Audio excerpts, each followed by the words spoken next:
You use social media in cases where it's the best way to find your sources.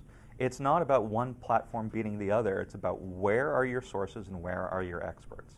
So, the example I often give, and granted it's an extreme example because revolutions don't happen every day, but in the case of Tahrir Square in Egypt, you had hundreds of thousands of people there at one point, and journalists all over the place who were getting beaten up, chased away, hiding in hotel rooms, and even the ones that were able to get into Tahrir Square, you can only see, in the immediate vicinity around you. You don't know what's going on half a mile down the street at the Egyptian Museum.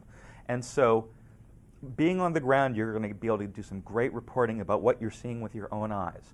But it's hard to do a big picture story about it. And so on occasions like that, I might have 30, 40, 50 people that I know through Twitter who are on the ground. And I'm sitting there with the Google map open and I'm paying attention to the locations they're saying. And when they would literally report when the thugs they were fighting were either advancing on them or going back. And so I could picture in my head which parts of the square were being held and which ones were under threat. And if you're a reporter who's just in one of those locations, you're not going to know what's happening half a mile ahead.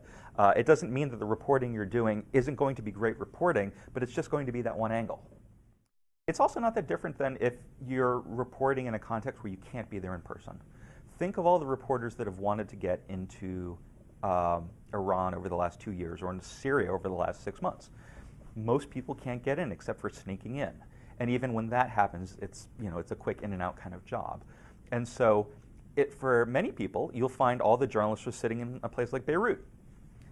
It's safe for them there. They've got a lot of sources passing through, but it's still essentially a form of remote journalism.